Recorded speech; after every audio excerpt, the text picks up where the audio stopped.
I, David Alpha of the Silver Pines, formally reject you, Luna, as my fated mate." The declaration echoed through the assembly hall, plunging the room into a suffocating standstill. Luna stood on the dais, her hands trembling. David's posture was rigid, his gaze devoid of the warmth she had known since childhood. "My people require a hardened leader, not a fragile shadow," he added, his tone a polite but devastating blade. Before Luna could process the humiliation, slow, mocking applause severed the silence.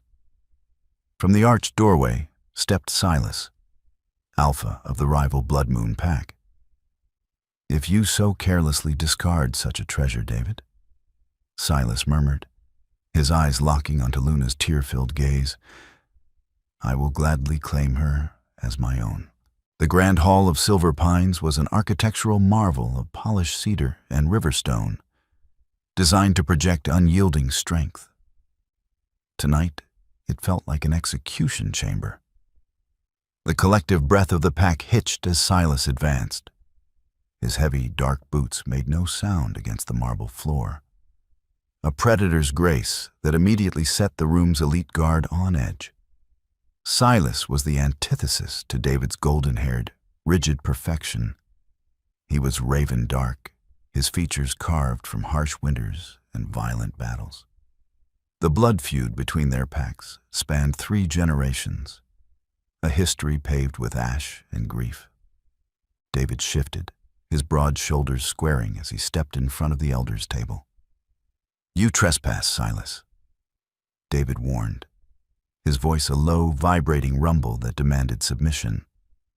"You were invited under a banner of peace to witness the succession ceremony, not to interfere in pack law." "Interfere?"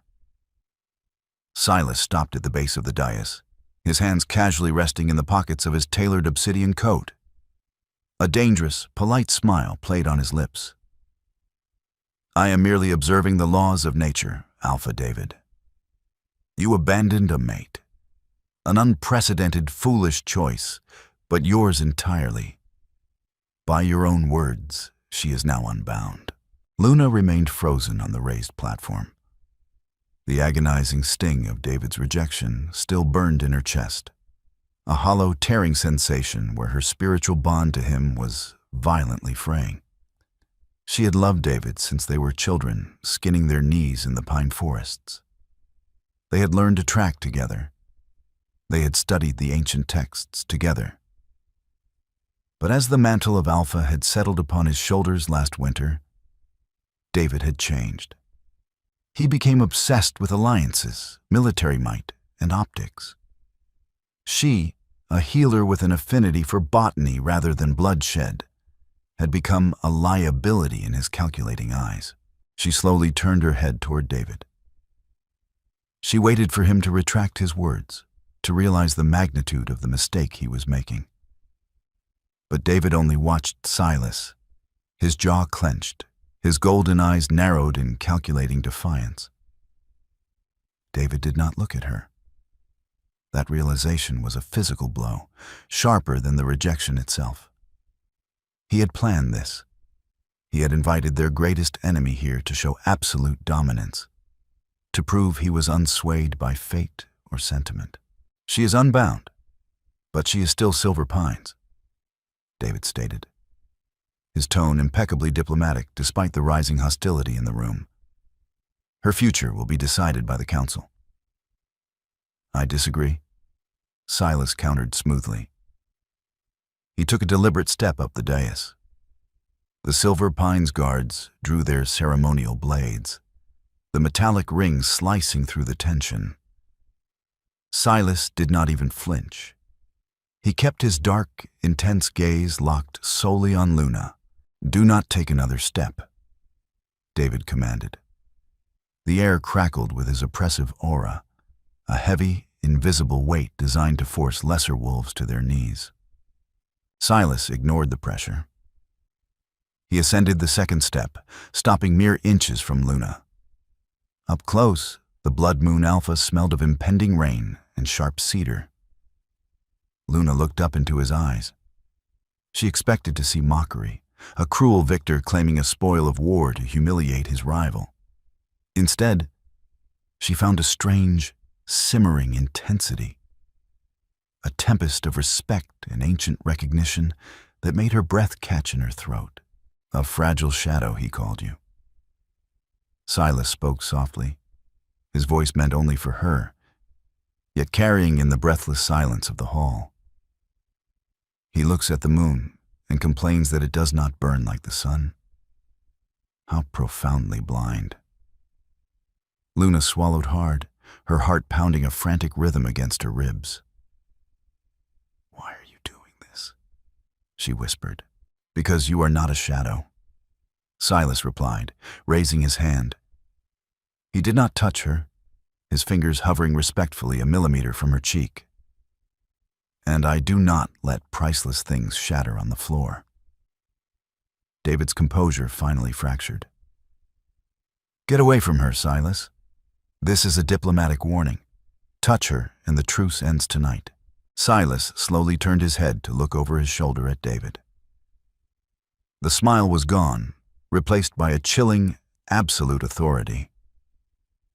"The truce remains intact, David. I am simply claiming what you discarded." Before David could lunge, before the guards could close the distance, Silas turned back to Luna. He offered his hand, palm up, a silent question. A choice. Luna looked at Silas's scarred palm, then passed him to David. David's eyes were wide, flashing with sudden, possessive panic as he read her hesitation. For the first time all evening, David looked at her not as a liability, but as a loss. Luna placed her small, trembling hand into Silas's larger, calloused one. A collective gasp tore through the room as Silas pulled her gently against his chest. He moved with blinding speed, dipping his head. His teeth grazed the sensitive, pulsing juncture of her neck and shoulder. He did not bite to harm. He bit to claim. The magical surge of a high alpha's mark flooded the air, a brilliant flash of azure energy that violently slammed into David's chest, throwing the Silver Pine's alpha back a step. Silas was marking her. Publicly, irrevocably, right in front of the man who had just thrown her away. The scent of the claim hit the room like a physical shockwave. It was an intoxicating blend of petrichor and night-blooming jasmine, completely overpowering the sterile, cedar-heavy air of the Silver Pine's hall. David stumbled backward, as if he had been struck by a kinetic force. His chest heaved, his lungs fighting for oxygen, as the bond he had just severed with Luna was violently, instantly replaced by another. He watched in absolute paralyzed horror. Silas's dark coat enveloped Luna's slender frame, shielding her from the chaotic uproar erupting around them. The bite was not a mere physical wound. It was an ancient, spiritual tethering. David could see the azure light radiating from the point of contact, a testament to the raw power of the Blood Moon Alpha. "Stop!" David roared, the polite veneer of diplomacy shattering completely. He lunged forward, his eyes flashing a dangerous, predatory gold. His claws elongated, ripping through the expensive fabric of his formal gloves. I said stop, but an invisible barrier of energy, the protective aura of a claiming alpha, repelled him. David crashed into the unseen wall, the impact rattling his bones. The elders of his pack were shouting, guards were rushing the dais, but it was all moving in agonizing slow motion. David's gaze was locked on Luna's face. She was not screaming. She was not fighting. Her eyes were closed, a tear slipping down her pale cheek, but her expression was one of profound, peaceful surrender. Silas slowly lifted his head. His lips were stained with a single drop of crimson, and his dark eyes burned with a triumphant, territorial fire. He maintained his protective hold around Luna's waist, effortlessly supporting her as she adjusted to the overwhelming rush of the new bond. "You have gone mad," David breathed, pushing himself up from the polished floor, his voice trembling with a potent mixture of rage and a sudden, terrifying emptiness. You cannot mark a Silver Pines female without the Council's consent. This is an act of war, Silas. She is no longer Silver Pines, Silas declared, his voice easily carrying over the din of the panicked crowd. The guards had surrounded the dais, their weapons drawn, but none dared to strike an alpha engaged in a sacred rite. You severed her ties to this land and your bloodline when you rejected her before the ancestors. She is Blood Moon now, my Luna in name and title. The word hung in the air, heavy and irrefutable. His Luna. David felt a sickening twist in his gut. He had spent months calculating this move. He needed an alliance with the formidable ironclad pack, and their alpha had offered his warrior daughter as a mate on the condition that David's fated bond was broken. David had convinced himself it was for the greater good. Luna was too soft, too gentle to survive the coming conflicts. He told himself he was sparing her the burden of leadership. But watching Silas, his greatest rival, a man known for his ruthless battlefield tactics, hold her with such tender, possessive reverence, a suffocating wave of possessiveness clawed at David's throat. She does not belong to you, David growled, stepping closer, though he remained wary of the magical barrier. She is in shock. You took advantage of a vulnerable moment. Luna slowly opened her eyes. The residual gold of her Silver Pines heritage was already beginning to swirl with the deep, twilight indigo of the blood moon. She turned her gaze to David, and the sheer emptiness in her expression struck him harder than any physical blow. There was no anger, no sorrow, only the cold, distant look of a stranger. I chose this. Luna spoke, her voice surprisingly steady. The hall fell deathly silent, straining to hear her. You made your choice for the good of your pack, David. I have made mine for the good of my soul. I will not stay where I am considered a burden. David opened his mouth, but no words came. The polite, calculated alpha, renowned for his silver tongue and strategic mind, was rendered entirely mute. He watched as Silas gently adjusted his coat over Luna's shoulders, a deeply intimate gesture that made David's blood boil. We are leaving, Silas announced, his gaze sweeping over the armed guards with profound disinterest. If anyone wishes to challenge my claim, you may try. But know that the treaty dictates safe passage for visiting alphas and their mates. The elders frantically exchanged panicked glances. To attack Silas now would break a century-old treaty and invite a war they were not fully prepared to wage. Elder Thorn, the oldest of the council, raised a trembling hand, signaling the guards to stand down. Let them pass, Thorn commanded, his voice thick with disapproval and sorrow. He looked at David with a deeply critical eye. The alpha has made his bed. Silas turned, keeping Luna tucked securely against his side, and began to descend the dais. The crowd parted like the Red Sea, creating a wide, fearful path toward the grand oak doors.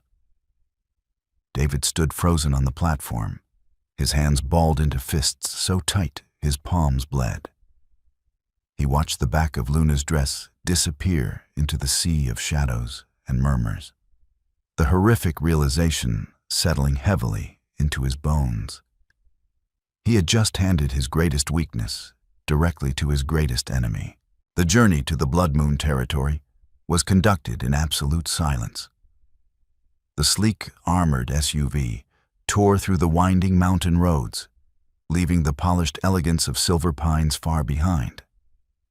Inside the vehicle, the atmosphere was thick with unspoken tension. Luna sat rigidly against the leather seat, staring out the tinted window at the blurring pine trees. Her shoulder throbbed with a dull, rhythmic ache where Silas had marked her. A constant reminder of the irrevocable turning point her life had just taken. Silas sat beside her, maintaining a respectful distance. The terrifying, dominant aura he had projected in the assembly hall was entirely dialed back, replaced by a quiet, observant stillness. He was watching her reflection in the glass. "Are you in pain?" Silas finally broke the silence, his voice a low, polite baritone that startled her slightly. "No," Luna replied, keeping her eyes on the passing forest. "Just numb.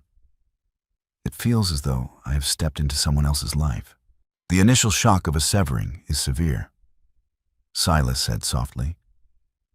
He reached out, hesitating for a fraction of a second, before gently resting his hand over hers. His warmth was startling, a stark contrast to the coldness that had settled in her chest.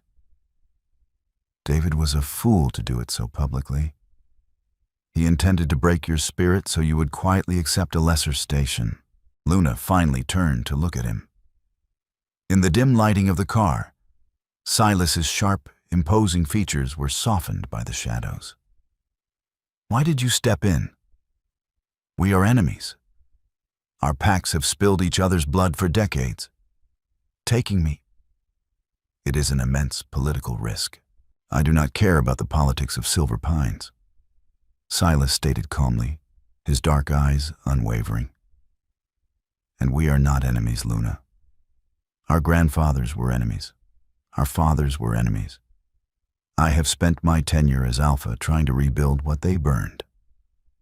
But more importantly, I stepped in because I have watched you for years." Luna's brow furrowed in confusion. "Watched me?"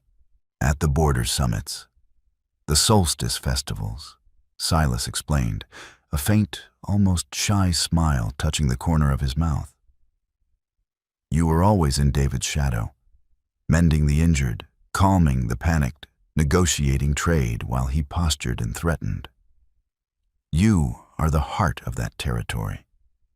I knew the moment David inherited the Alpha title, his ambition would blind him to your worth. I simply waited." The admission took her breath away.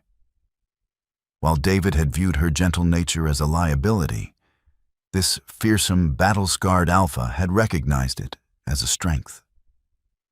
A small, unfamiliar spark of warmth ignited in the cold void David had left behind. Miles away, in the desolate grand hall of Silver Pines, David sat alone on the edge of the dais. The guests had fled. The elders had retired, leaving behind a thick cloud of whispered judgments. The silence of the room was deafening, pressing against David's eardrums until they rang. He stared at the spot where Luna had stood. He remembered her clearly from when they were children. He recalled a particularly harsh winter when a younger, softer David had fallen through the ice of the frozen lake. It was Luna who had found him. Luna who had dragged his freezing body to the shore, using her innate healing magic to keep his heart beating until help arrived. She had burned her own hands with the sheer force of the energy she transferred to him. "She is weak," he had told the assembly tonight. The lie tasted like ash in his mouth. He had believed, with utter certainty, that breaking the bond would make him invincible. The ironclad alliance required a ruthless mate, a warrior who could fight by his side. Luna could not fight. Therefore, she had to be set aside. It was simple logic, cold, calculating, and necessary for the survival of his people. But logic had not prepared him for the visceral, agonizing tearing in his soul. It had not prepared him for the sight of Silas's teeth grazing her skin. When Silas marked her, a phantom pain had seared through David's own neck, a brutal reminder of the cosmic law he had just violated. Fated mates were designed by the moon itself. Rejecting one was a violation of nature, Watching another Alpha claim her was a psychological torture David had not anticipated. He looked down at his trembling hands. The scent of her, jasmine and vanilla, was fading from the room, rapidly replaced by the lingering, phantom scent of Silas's petrichor. "Alpha?" A voice called out softly from the doorway. David snapped his head up. His beta, Marcus, stood tentatively near the entrance, looking profoundly uncomfortable. "The ironclad delegation has sent word," Marcus reported, keeping his eyes carefully averted from David's devastated posture. "Alpha Vance is pleased with your display of resolve. He arrives tomorrow with his daughter to formalize your new union." David felt a wave of absolute nausea wash over him. He had won. He had secured the strongest military alliance in the region. He had proven his ruthlessness. "Good." David forced the word out, his voice sounding hollow and metallic. "Prepare the guest quarters."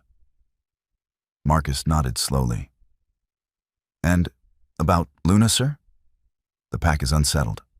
They view the blood moon mark as a terrible omen." David's golden eyes flashed, a terrifying, unstable energy rippling from his frame.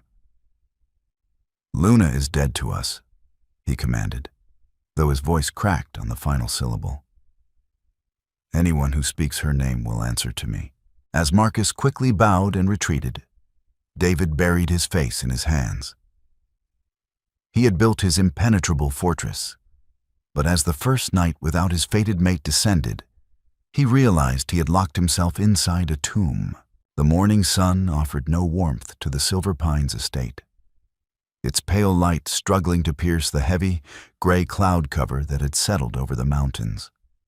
Inside the Alpha's sprawling quarters, David stood before the floor-to-ceiling mirror, methodically fastening the silver cuffs of his tailored charcoal suit. He moved with mechanical precision, his face an unreadable mask.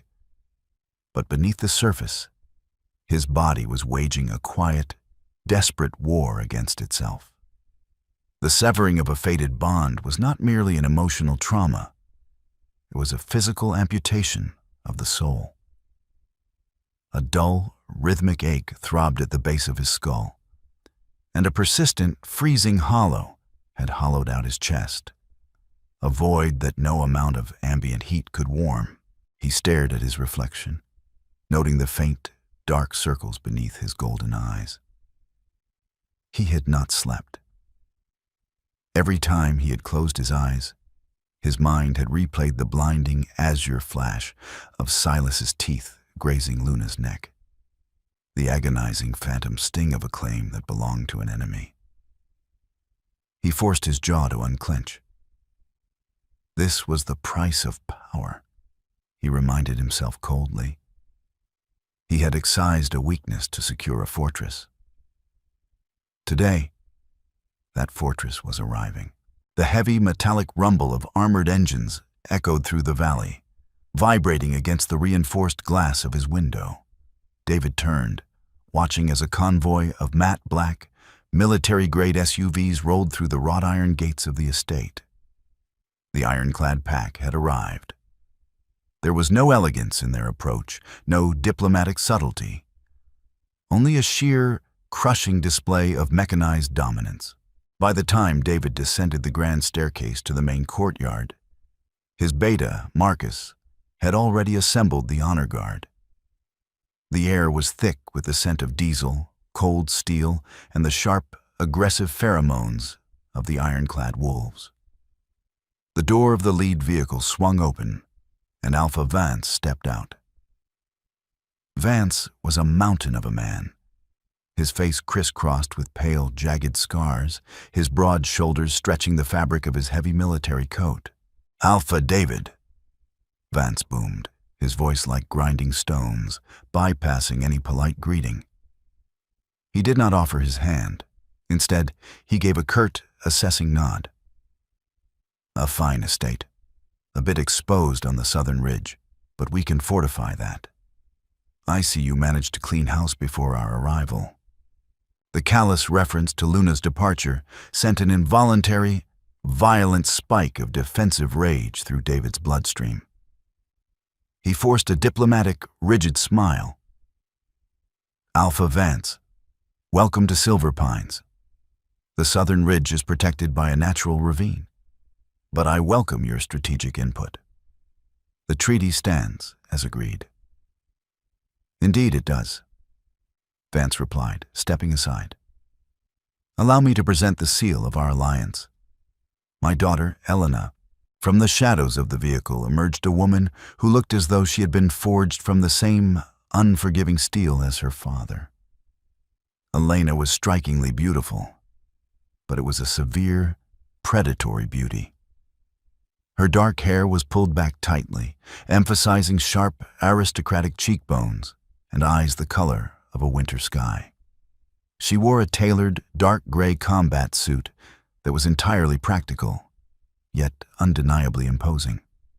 She surveyed the courtyard, her gaze lingering on the delicate, silver-leafed willow tree at the center. A tree Luna had painstakingly cultivated from a near-dead sapling years ago. A rather fragile centerpiece for a stronghold, Elena observed, her voice smooth, polite, and dripping with thinly veiled disdain. She stepped closer to David, the scent of ozone and crushed stone radiating from her. "I trust the rest of your defenses are not so easily uprooted, Alpha David." David looked at the willow. Its silver leaves shivered in the cold wind, a lingering ghost of Luna's gentle touch. For a fraction of a second, an intense, suffocating wave of grief tightened his throat. "It has survived harsher winters than you might expect, Lady Elena," David replied evenly, offering his arm. "Shall we proceed to the council room? We have defensive perimeters to discuss." Elena took his arm. Her grip was strong, possessive, and entirely devoid of warmth. As they walked through the grand hall, passing the exact spot on the dais where he had shattered Luna's heart just 12 hours prior, David felt the phantom ache in his chest flare into a burning agony.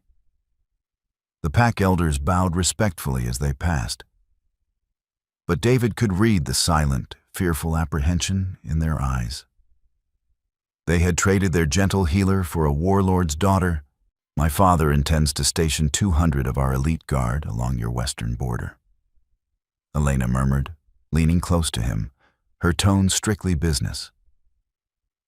"We will need to clear the botanical gardens there to make room for the barracks. You have no objections, I assume?" David's footsteps faltered for a fraction of a millisecond. The western gardens were Luna's sanctuary, the source of the medicinal herbs that had kept the Silver Pines pack healthy for a decade. He looked at Elena's cold, expectant face. She was the ally he had bled his soul to acquire. She was the hardened leader his people supposedly needed. "None," David lied, his voice sounding hollow and alien to his own ears. "Clear the gardens. We must prioritize our strength." As they walked toward the war room, David felt the absolute crushing weight of his choices settling over his shoulders. He had built his impenetrable armor, but as Elena's icy grip tightened on his arm, he realized he could no longer feel his own heartbeat. Miles away, bathed in the soft, golden light of the mid-morning sun, Luna awoke in a bed that felt like floating on a cloud of spun silk. For a long, disorienting moment, she stared at the vaulted, dark mahogany ceiling, her mind struggling to reconcile the deep, peaceful slumber she had just experienced with the catastrophic events of the previous night. She gingerly touched the side of her neck. The skin was smooth, unblemished by any wound, yet a faint, pulsing warmth radiated from the spot where Silas had marked her. It was not a painful sensation. Rather, it felt like a quiet, steady heartbeat resting against her pulse, a reassuring tether in a world that had violently flipped upside down.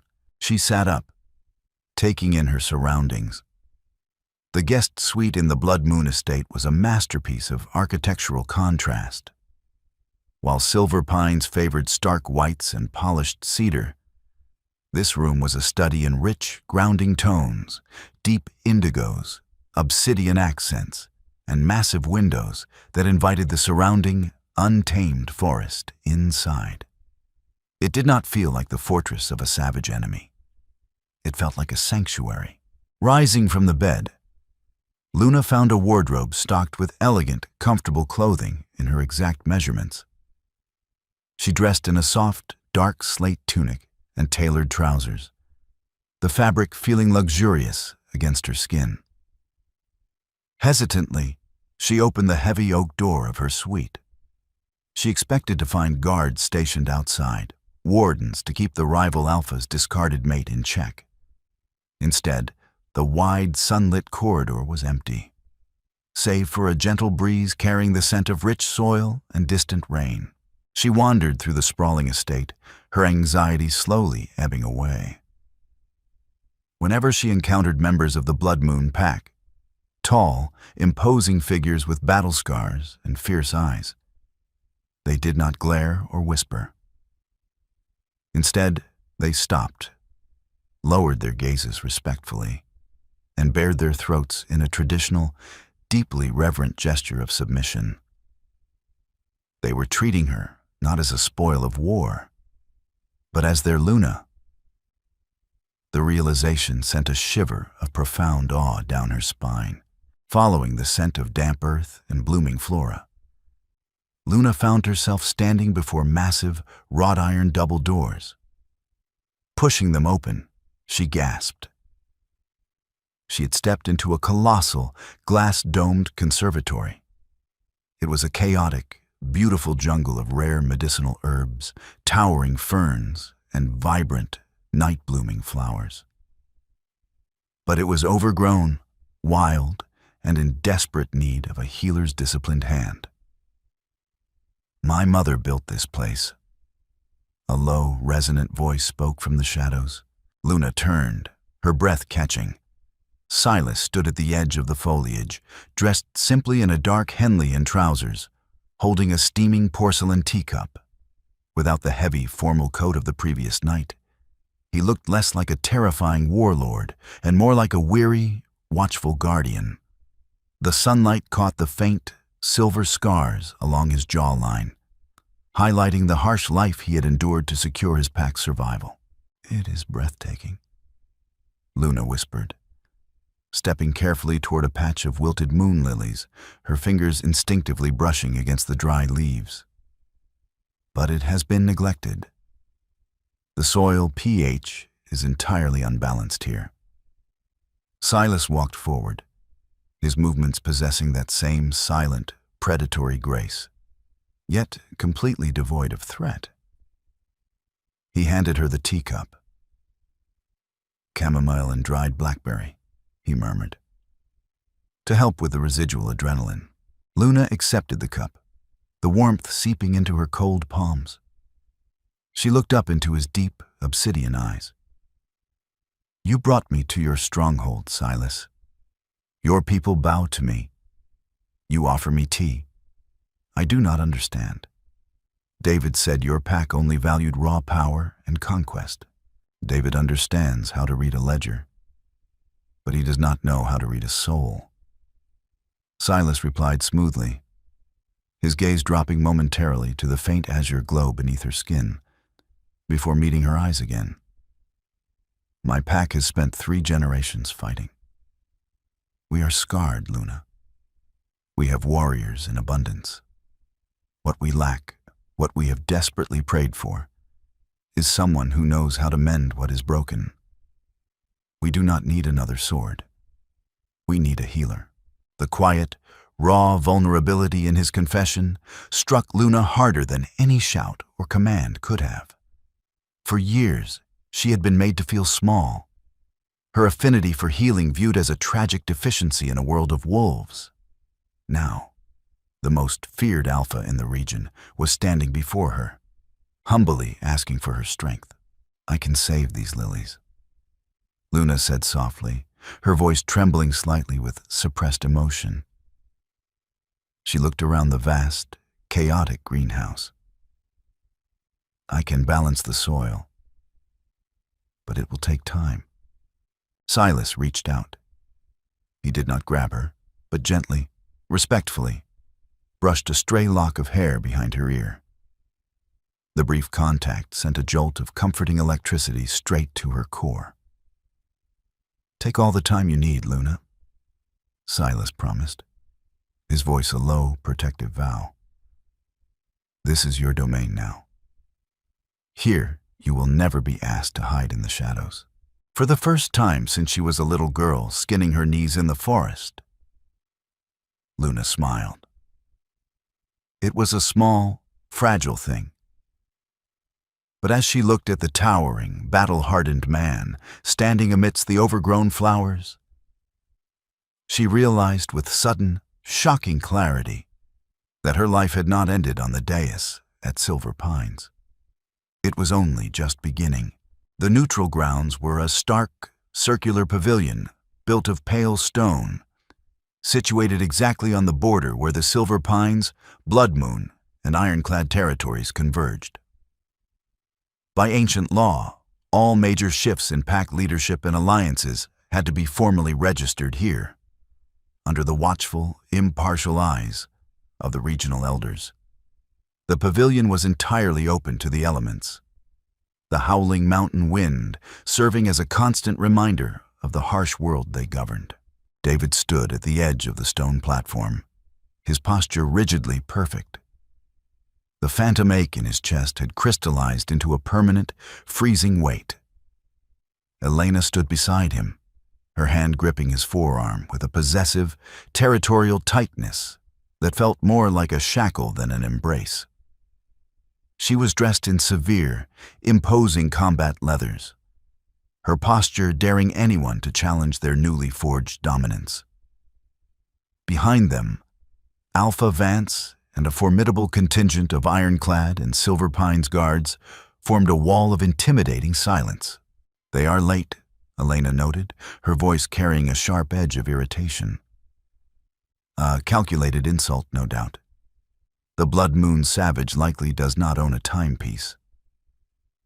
"Silas respects the old laws," David replied automatically, his gaze fixed on the dense tree line across the clearing. "He will come." As if summoned by his name, the shadows of the forest seemed to part. A profound, suffocating silence fell over the pavilion as the Blood Moon delegation emerged. There were no armored vehicles, no grandiose displays of military might. Silas walked at the front, dressed in a tailored, midnight blue suit that exuded an aura of terrifying, quiet authority. His mere presence seemed to drop the temperature in the clearing. But David's breath completely halted in his lungs when he saw who walked flawlessly by Silas's side: Luna. She was unrecognizable from the trembling, heartbroken woman he had discarded 2 days prior. She wore a stunning, floor-length gown of deep, twilight indigo, the fabric moving like liquid shadow around her. Her hair was swept up in an elegant, commanding style, interwoven with small, silver moon lilies. But it was not the clothing that stunned David. It was her posture. The perpetual, apologetic slump of her shoulders was gone. She walked with her head held high, radiating a quiet, magnificent strength that commanded the immediate attention of every elder in the pavilion. The azure mark of Silas's claim pulsed faintly at the collar line of her dress, a glaring, undeniable symbol of her new status. David felt a sickening lurch in his stomach, a chaotic mixture of intense awe and violent, consuming jealousy. Silas gently placed his hand on the small of Luna's back, guiding her up the stone steps with a protective reverence that made David's claws involuntarily elongate against his palms. "Alpha Silas," the chief elder greeted, his voice echoing in the tense air. "And Luna, we are gathered to formally recognize the new alliances of this cycle." A rather hasty gathering. Alpha Vance rumbled from across the pavilion, stepping forward with a condescending sneer. though I suppose some packs must scramble to pick up the discarded scraps of their betters to maintain relevance. A dangerous, low growl vibrated from the chests of the Blood Moon guards. But Silas simply raised a single finger, silencing them instantly. His expression remained incredibly polite, but his dark eyes locked onto Vance with the intensity of a predator viewing prey. Before Silas could speak, Elena released David's arm and took a deliberate step forward, her eyes scanning Luna with mocking pity. It is a pity, truly. Silver Pines requires warriors, not fragile gardeners who wilt under pressure. But I suppose the Blood Moon Pack's standards have fallen if they are willing to accept a known liability as their reigning female. The pavilion held its collective breath.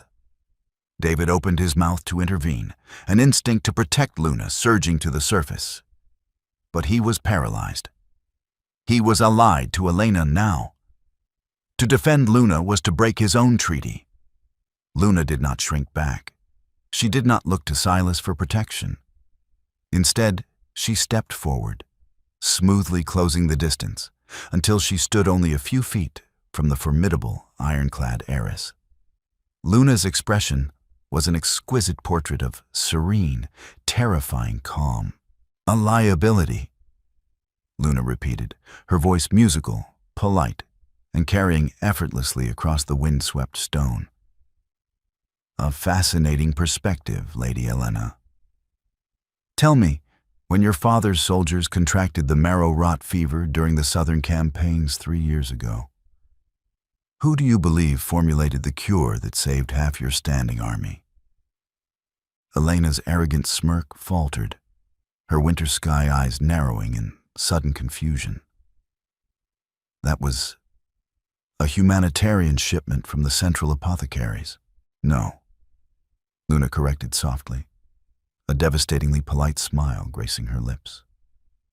That was me, working for 3 days without sleep, extracting the marrow root from my fragile gardens. Luna tilted her head slightly, her gaze piercing through Elena's hardened exterior. A warrior knows how to take a life, Elena, but a true leader knows how to preserve it. If you believe brutality is your only strength, you will find your reign over Silver Pines to be exceedingly short and incredibly lonely. The silence that followed was absolute. Elena stood frozen, utterly outmaneuvered by the calm, irrefutable grace of the woman she had tried to humiliate.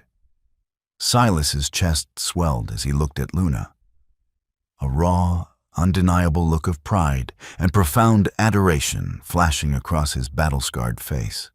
He stepped beside her, taking her hand and bringing her knuckles to his lips in front of the entire assembly. David felt as though the stone floor had crumbled beneath his feet. He stared at Luna, the brilliant, fiercely intelligent, unyielding woman standing in the center of the pavilion. The realization hit him with the force of a physical blow, shattering his carefully constructed logic into a million irreparable pieces. She had never been a shadow. She had been the sun, and in his blind ambition, he had forced her behind a cloud. He had not excised a weakness. He had thrown away his crown and handed it directly to a king who finally knew how to worship it. The journey back to the Silver Pines estate from the neutral grounds was suffocatingly quiet. Inside the heavy transport vehicle, the air was thick with unspoken fury and the sharp, metallic tang of Elena's agitated scent. David sat rigidly, staring blankly at the passing tree line. His mind was trapped in an agonizing loop, replaying the exact moment Silas had pressed his lips to Luna's knuckles. He could still see the profound, breathtaking grace she had radiated, a grace he had desperately tried to extinguish. "She is a parlor trick," Elena snapped, finally breaking the heavy silence. Her voice was sharp, a brittle weapon attempting to regain control. A delicate flower playing dress-up in a warlord's court. Silas uses her for optics, nothing more. Do not let her theatrics distract you from our true objective, David. David slowly turned his head to look at his new ally. For the first time, the imposing ironclad heiress did not look like a hardened warrior. She looked like a deeply insecure tyrant. She humiliated you, Elena, David said, his voice terrifyingly calm, devoid of its usual diplomatic warmth. She did it without raising her voice, without drawing a blade, and without a single threat. She merely spoke the truth. That is not a parlor trick. That is power. Elena's pale eyes narrowed, a flash of genuine, venomous anger twisting her aristocratic features. Watch your tone, Alpha. You need my father's soldiers. Your borders are weak. Your people are soft. If you wish to pine after a discarded healer, do so in private. But in public, you will remember who stands beside you now. They did not speak for the remainder of the drive. When they arrived at the estate, the atmosphere was chaotic. The pack members were gathered in the main courtyard, their faces etched with deep, mounting anxiety. As David stepped out of the vehicle, Beta Marcus hurried forward, his expression grim. Alpha, Marcus began, his voice lowered but trembling with urgency. We have a situation. 3 of the border patrols returned an hour ago. They are burning with the marrow rot fever. It seems they contracted it while clearing the damp western ridges for the new ironclad barracks. David felt the blood drain from his face. The marrow rot was a vicious, fast-acting bacterial infection common in the deep woods. Take them to the infirmary, David ordered immediately, his boots echoing sharply against the cobblestones as he strode toward the medical wing. Fetch the marrow root extract. Marcus swallowed hard, his gaze dropping to the ground. Sir, we have no extract. The reserves were depleted during the winter, and... He hesitated, glancing nervously at Elena, who had just stepped out of the transport. The Western Botanical Gardens were leveled yesterday afternoon. The ironclad vanguard brought in the excavators to pour the concrete foundations. The roots are destroyed. The world seemed to tilt on its axis.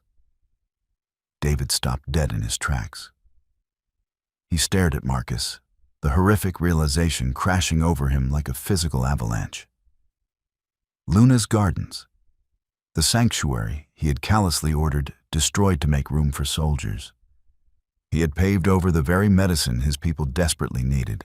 Elena stepped up beside him, crossing her arms over her chest with casual indifference.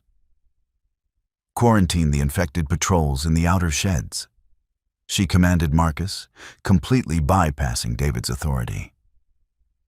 We cannot risk the fever spreading to the healthy soldiers. If they survive the night, they are strong enough to remain in the pack. If not, it is a natural culling of the weak. A collective, horrified gasp rippled through the gathered Silver Pines wolves. They looked at David, their golden eyes silently begging their alpha to intervene, to protect them from this monstrous pragmatism. David looked at the terrified faces of his people, then at the cold, unyielding profile of the woman he had traded his soul for. He felt a sudden, violent snap inside his chest. The final breaking point of his ambition. No, David said, the word vibrating with a low, dangerous growl that made the courtyard gravel tremble. He turned to Elena, his eyes flashing a brilliant, predatory gold. You will not quarantine my men in sheds.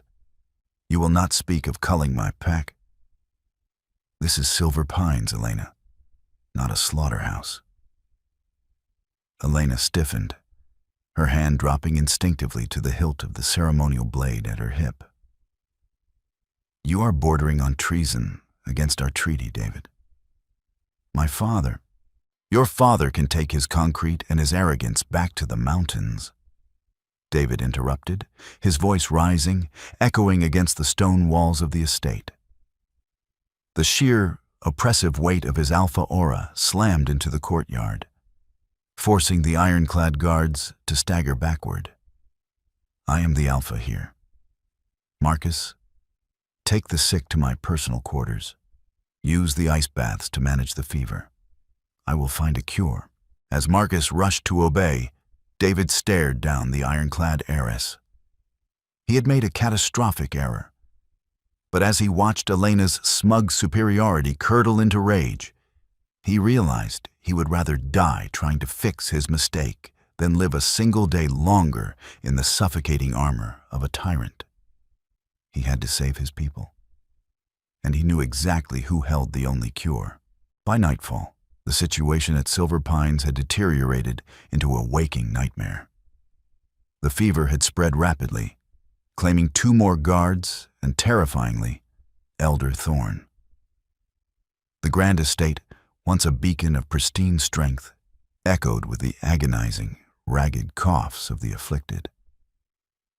In his expansive master suite, David moved frantically between the beds he had hastily assembled, plunging clothes into freezing water, his expensive formal wear discarded and ruined. He was exhausted, his hands trembling.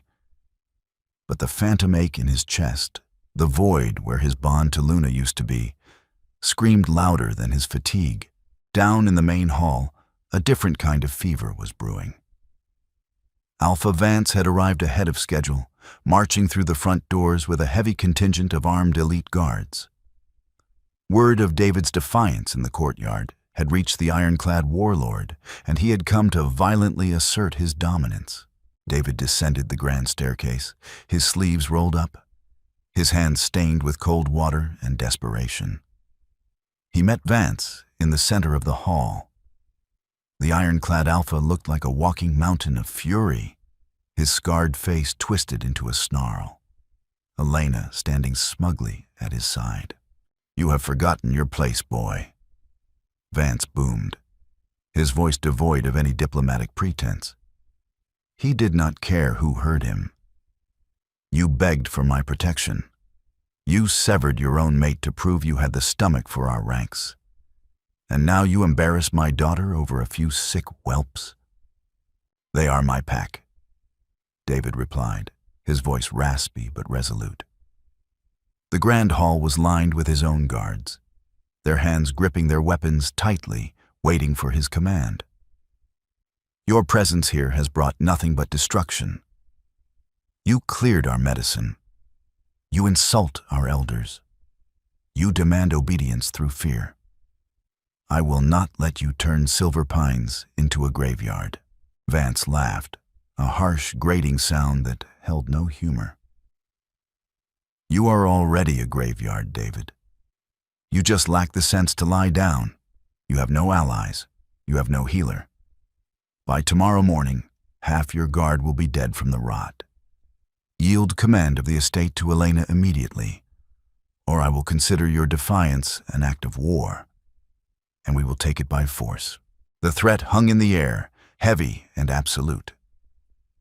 The ironclad forces outnumbered the Silver Pines warriors 2-1, especially with the fever ravaging their ranks. A war would mean total annihilation.